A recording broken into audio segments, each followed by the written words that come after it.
예, 다시 이제 2강 들어가겠습니다. 2강 수목 전정. 이제 전정의 일반, 전정의 종류부터 설명을 좀 드리겠습니다. 전정은 나무의 형상을 일정하게 다듬는 전정, 기어. 이게 이제 그 어떤 나무 수형이 전체적으로 다 짜여져 있는데 거기에 삐죽삐죽 나온 가지라든가 이런 일부 형상만, 그 형태는 그대로 유지하고 이런 그 종류가 있고, 그 다음에 두 번째 나무의 수형을 인위적으로 만들기 위한 전정.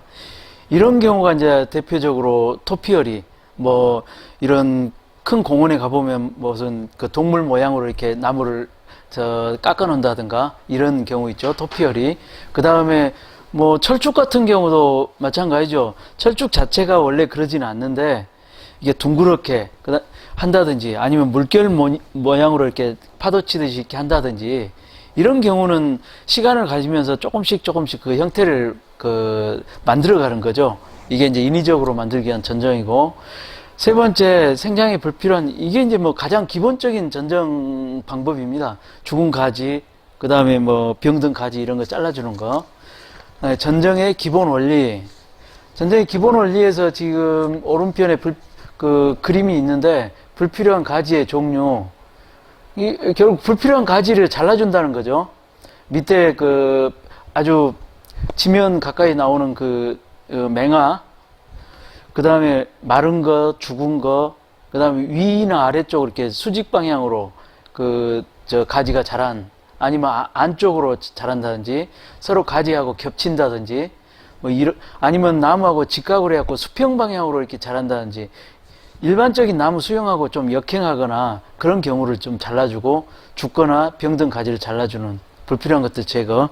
다음 페이지 보겠습니다.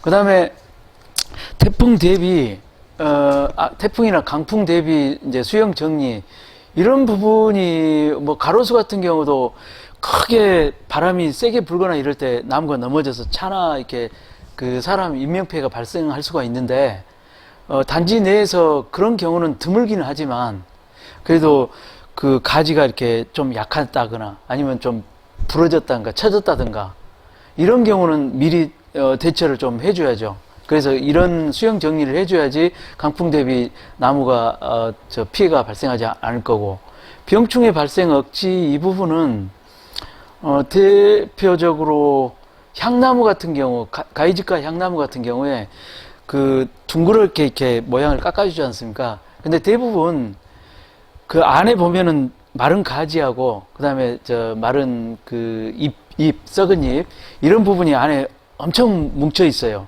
근데 이게 중간중간 이렇게 털어주면 이게 거기에서 그 안에 갇혀있던 그런 마른 나무나 가지들이 많이 떨어지거든요.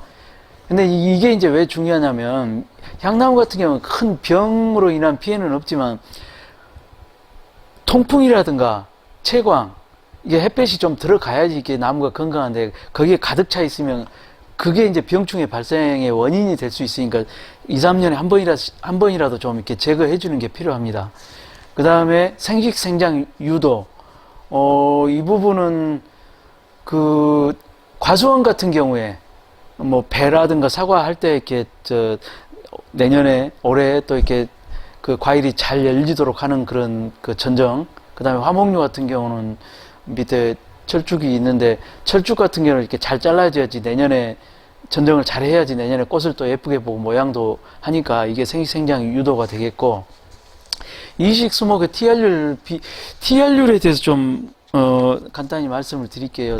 TR에서 T가 TOP, 탑의 약자고 R은 루트, 뿌리 약자인데 TR 비율이 보통 1대1이라고 그래요.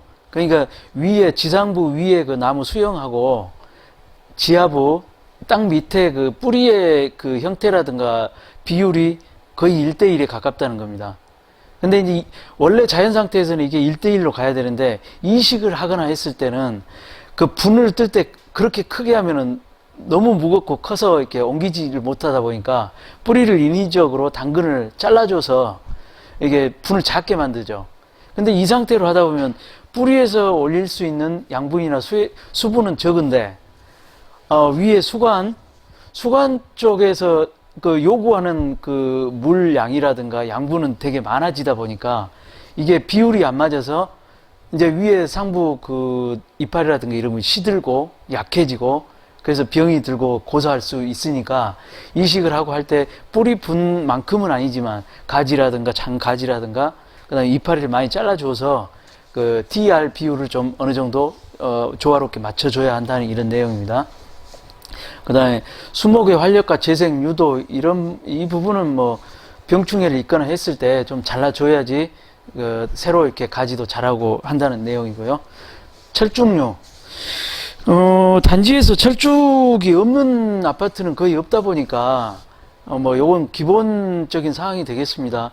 이게 철쭉이 봄에 피고 나서 이제 시들고 꽃이 질 때 그때 바로 전정을 반드시 해줘야 된다는 내용입니다.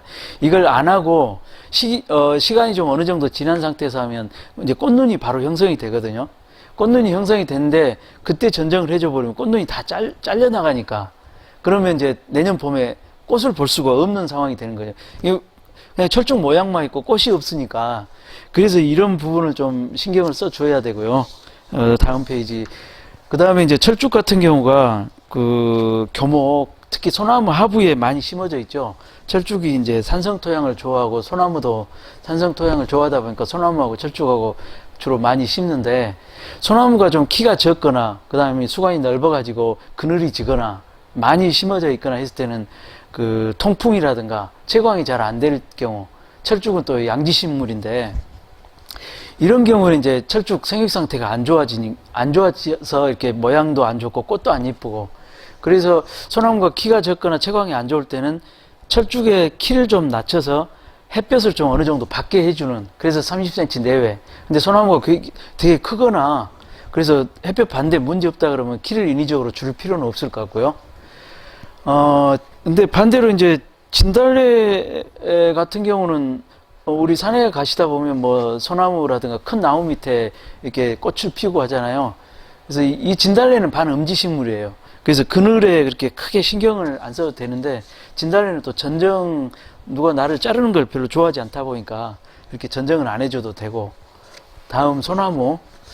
여기 소나무는 요즘 그 단지에 심어진 키 큰 소나무 같은 경우는 관리사무소에서 사실 관리하기 힘드니까 우리가 할 수 있는 것은 이제 반송이라든가 이런 키 작은 소나무를 대상으로 해야 되는데 일단 키 작은 소나무에 대해서 좀 설명을 드리면 키 작은 소나무가 반송이 있고 다행송이 있고 뭐 조형소나무 이런 크게 보면 세 가지로 나눌 수 있을 거예요.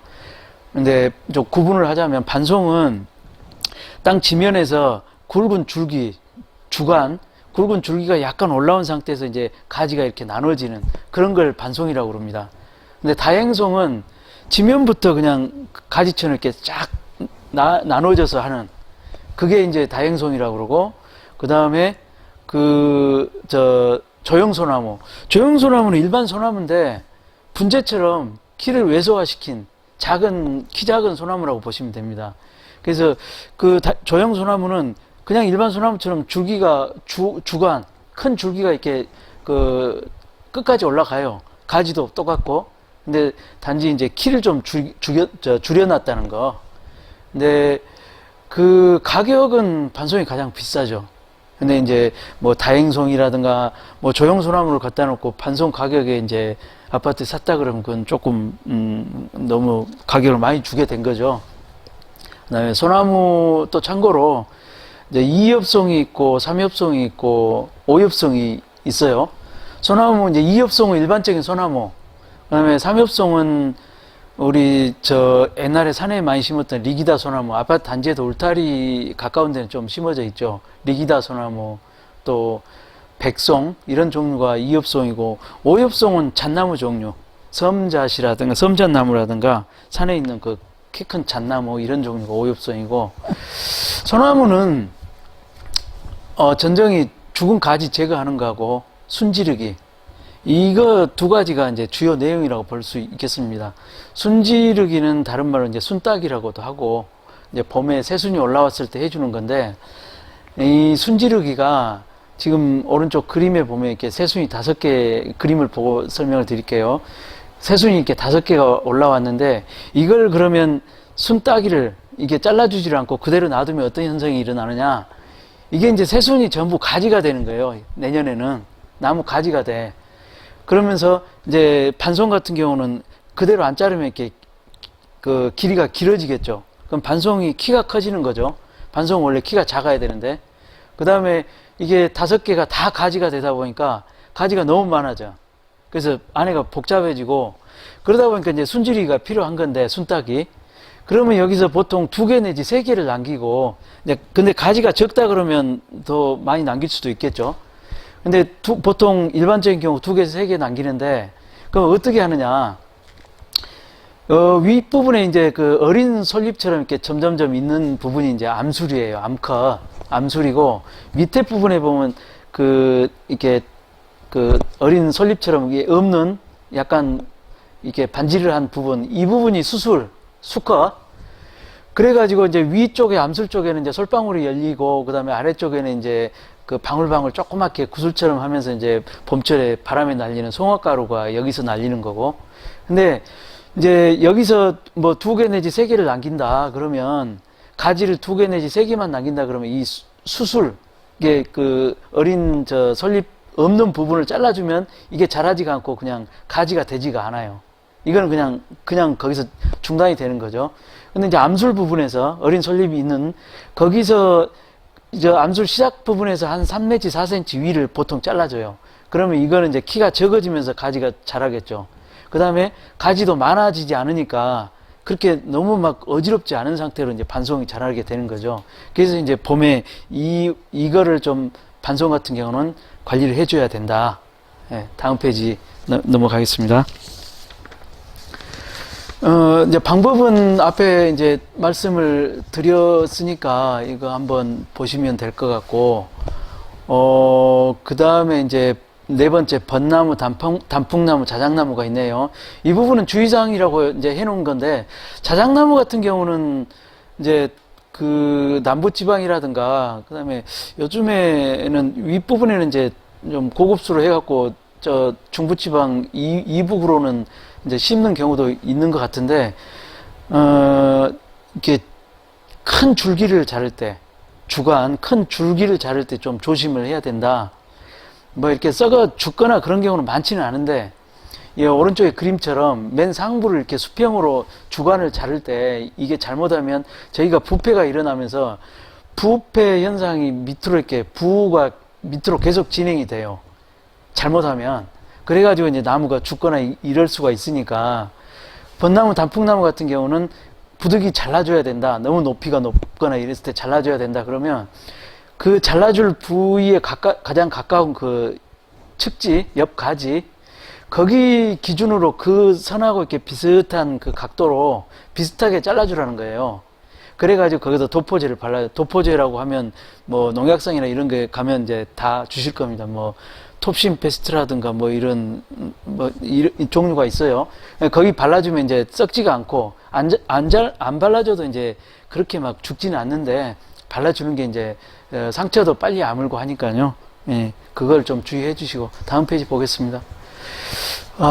기타, 소관 내부 정리, 이건 아까 위에서 말씀을 한번 드렸죠. 특히 이제 향나무가 좀 많습니다. 향나무가 수영을 할 때도 자르면은 죽지 않고 잘 자라고 하다 보니까 내부에 그 죽은 가지나 잎이 되게 많이 쌓여 있어요. 한번 털어보면 엄청난 양이 나와요. 그러니까 이거는 아까도 말씀드렸듯이 한 2, 3년에 한 번씩은 좀 전정하면서 이렇게 털어주는 과정이 좀 필요할 것 같고, 상록수는 이제 사철 내내 푸른 잎을 가지고 있는 걸 상록수라고 그러죠. 상록수 같은 경우는 크게 전정을 해주지는 않고, 요즘에 뭐 금목수, 은목수도 아파트에 좀 많이 있죠. 이런 상록수 같은 경우는 많이 잘라주지는 않고, 대체적으로 그 수영을 유지한 상태에서 가지를 좀 삐져나온 가지를 잘라주는 정도, 특별한 경우가 아니면 이 정도로 마무리를 하고, 대부분 이제 전지작업, 전정하면 이제 화렵수가 많이 해당이 됩니다. 시기는 이제 늦가을이나 초봄에 이제 많이 하고, 이게 이제 시기가 휴면기에 많이 합니다. 휴면기라는 게 동물들 겨울잠 자듯이 나무도 휴식 시간이 있거든, 겨울철에. 그럼 수액이 뿌리로 싹 내려가고 윗부분은 거의 활동이 거의 정지된 상태. 그러니까 잘라도 나무가 잘 죽지 않고 수액이 없고 하다 보니까 좀 더 고사할 가능성이 낮아지는 거죠. 이제 그 원리로 보시면 이제 시기는 이제 잡으실 수 있을 것 같고, 예, 여기까지 하고 2강 마무리하겠습니다. 이따 3강에서 뵙겠습니다.